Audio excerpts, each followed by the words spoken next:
few years ago, during COVID in 2020, I was sitting in the back of a TAFE, a Sydney TAFE, completing my diploma of building and construction.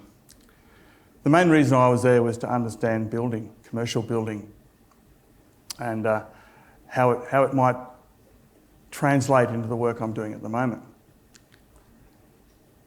Growing up as a young child, my father built the home that we lived in. He did this because he needed to build a home. We didn't have anywhere else to live. So he built that house. He wasn't a builder. He was a very resourceful man. He didn't complete high school, but he knew that he had a deep need to provide shelter for our family. Many Aboriginal families around Australia have the same need. They don't have the opportunity to build a home. And so that is the challenge that we have to meet in the future.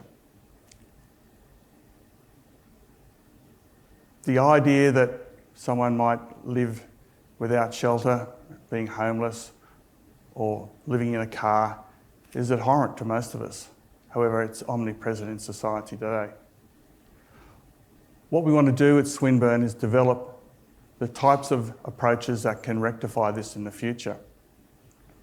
My idea is to establish what I'll call an Indigenous Building Co-fabrication Centre. We know at the moment that Indigenous housing is at an all-time low. The Productivity Commission report earlier this year shows that we haven't made a dent in Indigenous housing.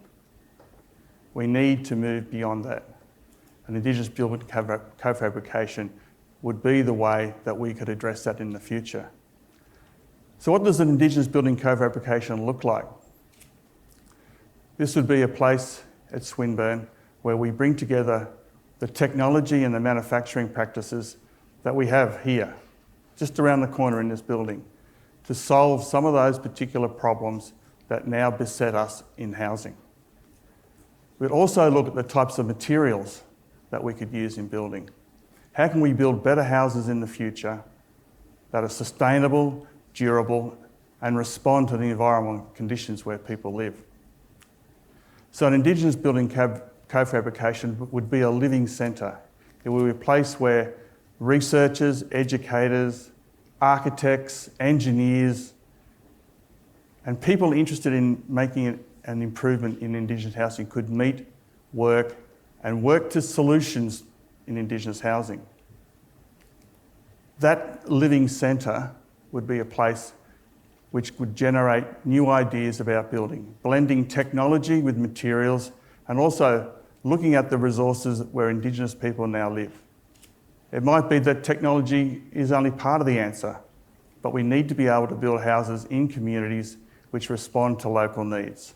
So part of that Indigenous Building Co-fabrication Centre might be working from the ground up, right from the word go, looking at what are the needs in communities? What is the things that they respond to? What are the housing conditions that they live from year to year? We know that the sorts of housing that people want differs from the east coast of Australia to central Australia. We also know from the Productivity Commission that building a house away from the major centres is more expensive, it's harder to get materials there, and it is not always built to a standard which provides sustainability and durability over time. So our goal in the future is to bring together designers, architects, engineers, builders to remedy that situation. Swinburne is a dual sector university. We're able to draw on expertise from a whole range of disciplines to make that happen in the future. Why does this matter? Why should we bother to go down this particular path? And there's three reasons why we need to go down this path.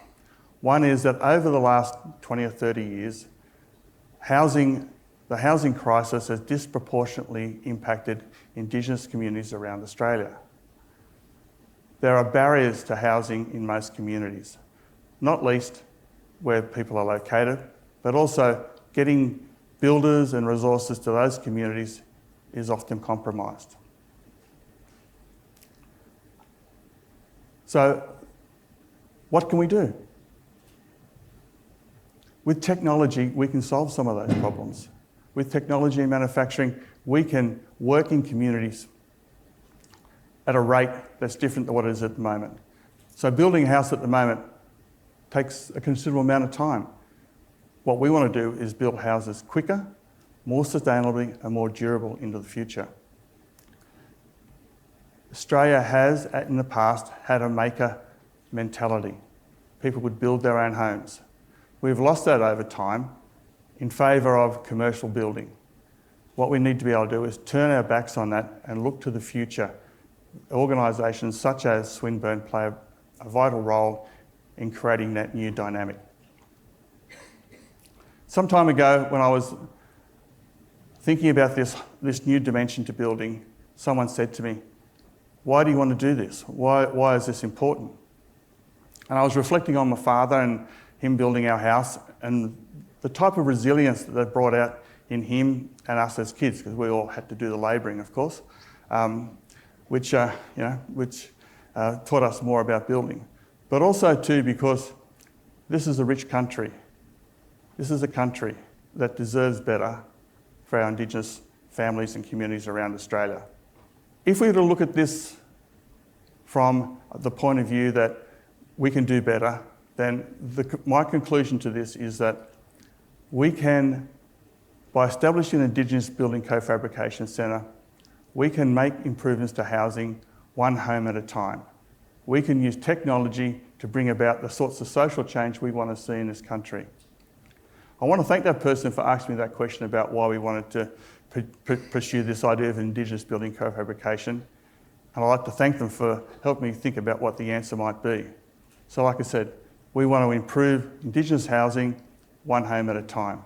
A home is more than 4 walls and a roof. It's a home, and it's where communities and families' trajectory into life starts.